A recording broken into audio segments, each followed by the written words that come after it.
قوموں کی بیس پر نا ہمارا ایسا بیڑا غرق ہوا ہے. خلافت عثمانیہ کتنی بڑی قوم تھی.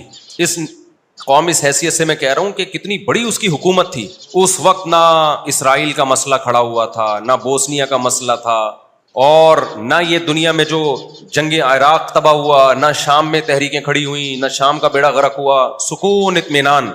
انگریز کو پتا تھا کہ یہ اسلامی خلافت ہے, کئی ممالک اس کے کنٹرول میں. اب اس کے خلاف اگر ہم اسلام کا نام لے کے کھڑے ہوں گے تو کوئی کھڑا نہیں ہوگا, کوئی اسلامی ریاست کے خلاف کھڑا ہوگا کیا؟ بلکہ حدیثوں میں ہے کہ بغاوت حرام ہے, خلیفہ کے خلاف بغاوت کیا ہے؟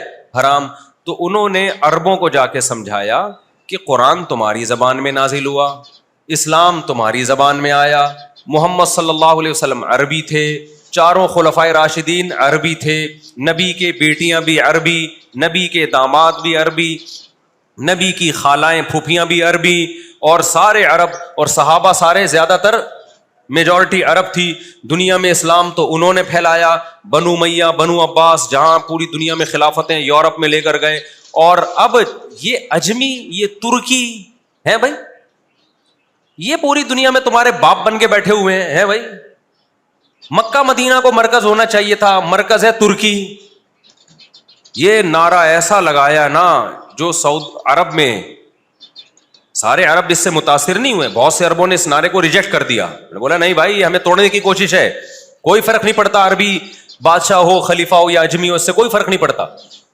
لیکن جو شریف مکہ تھا نا, وہاں کا مکہ کا جو والی تھا, اس کو یہ بات سمجھ میں آ گئی. شیطان نے اس کو ورغلایا کہ عربی آیا, اس کے ہاتھ میں بھی کچھ نہیں, ٹھیک ہے نا, ملا اس کو بھی کچھ نہیں, اس نے بغاوت کی. ترکوں نے کیا کیا, ترک چڑھائی کر سکتے تھے مکہ اور مدینہ پہ, ترک میں ادب بہت تھا مکہ اور مدینہ کا. ترک خلفاء ایسے اسلام کے محافظ تھے, ایسے محافظ کہ آج تصور نہیں ہو سکتا. بہت زیادہ ادب کرتے تھے مکہ مدینہ کا. ٹھیک ہے ان میں کچھ بدعتیں تھیں, وہ غلط تھیں, کچھ خرابیاں تو ہر ایک میں ہوتی ہیں بھائی. دنیا میں کون سی گورنمنٹ ایسی ہے, یہ کون سا انسان ایسا ہے جو 100% درست ہو؟ گھر بھی چلتے ہیں ایک دوسرے کی خامیاں برداشت کر کے, ملک بھی چلتے ہیں ایک دوسرے کی خامیاں برداشت کرتے, خلافتیں بھی ایسے ہی چلتی ہیں, 100% صحیح کوئی بھی نہیں ہوتا. تو جو غلط ہو رہا تھا اس پہ آواز اٹھاتے رہتے, بھائی یہ مزار بنے ہوئے ہیں, غلط ہے, یہ نہیں ہونے چاہیے, بزرگوں کے مزار نہیں, مٹی ایک بالش قبر ہونی چاہیے, بس اتنی آواز اٹھتی رہتی. ٹھیک ہے, بدعتوں کے خاتمے کی کوشش ہوتی رہتی. لیکن کیا ہے کہ جی عربوں کو سمجھایا کہ تم عرب, اور یہ ترک کیا کر رہے ہیں, یہ سعودی عرب پہ بھی, حرمین پہ بھی ان کی حکومت. اتنا بڑا علاقہ تھا نا, آپ نقشے میں دیکھو, رشیا چھوٹا پڑے گا آج. ہندوستان میں ایک الگ ریاست تھی ہماری جس میں بنگلہ دیش اور برما بھی آتا تھا, اور یہ ایک الگ, دو بڑی حکومتیں تھیں. تو اب کیا ہوا کہ اچھا ہندوستان میں جو مسلمان بادشاہ ہے نا, جو بھی ہوتا تھا, وہ بھی خلیفہ کا خطبوں میں نام لیتا تھا. لڑائی اس کی اس سے بھی نہیں تھی, ہر خطبے میں خلیفہ کا نام لیا جاتا تھا. نتیجہ کیا نکلا ہے جی, شریف مکہ نے بغاوت کر دی. اب ترکوں کی توپوں کا رخ مدینہ اور مکہ کی طرف بغاوت کو چلنے کے لیے, لیکن ترکوں نے, خلیفہ نے وہ توپیں چلانے کی اجازت بولو نہیں. آپ کسی سعودی عرب کے بوڑھے سعودی سے پوچھیں جس کی عمر 90-100 سال ہو, وہ بتائے گا آپ کو.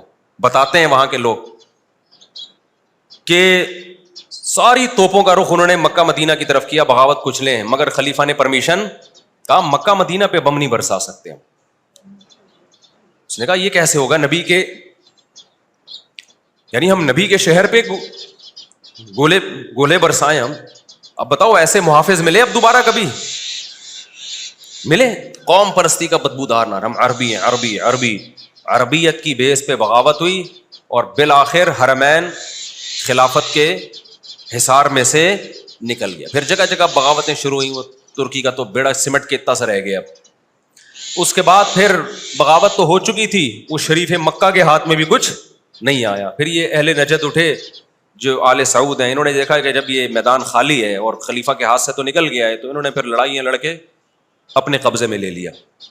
لیکن انہوں نے توحید کا نظام نافذ کیا, بدعتوں کو ختم کیا, یہ ایک اچھا کام کیا وہاں پہ. لیکن جس نے کی تھی ہاتھ میں اس کے بھی کچھ نہیں آیا. تو کتنا بڑا نقصان ہوا مسلمانوں کا یار. آج اگر وہ خلافت ہوتی تو آپ بتاؤ, پہلے بات تو ہندوستان میں بر صغیر میں انگریز اتنا کنٹرول نہیں کر پاتا. اس کو پتا تھا پیچھے ان کا باپ کھڑا ہوا ہے, ٹھیک ہے نا, دیکھنے کے لیے. ان کے پاس بحری جہاز تھے, ان کے پاس کیا کچھ تھا, لیکن قوم پرستی کے نعرے نے ایسا تباہ کیا کہ یا تو عربی کی خلافت آ جاتی نا, وہ بھی نہیں آئی, وہ بھی نہیں آئی, بالکل ہی گئے ہم. اب ٹکڑوں کی شکل میں چھوٹے چھوٹے, ایک جزیرے عرب میں بھی ایک گورنمنٹ نہیں ہے. ایک جزیرہ عرب بھی کتنے ملکوں میں تقسیم ہوا ہے, کتنے سارے ٹکڑوں میں بٹ چکا ہے. اسرائیل کے ارد گرد آپ دیکھ لیں کتنے سارے عرب کنٹریز ہیں, سارے عرب ہیں, سب کی بولی ایک جیسی, سب میں الگ الگ حکومتیں چل رہی ہیں. تو یہ بندر بانٹ ہوئی ہے. اس لیے قوم پرستی کا نعرہ کبھی بھی پنپنے بولو مت دو. دینی پروگرامز کی پروفیشنل میڈیا کوریج کا بااعتماد نام میسج ٹی وی.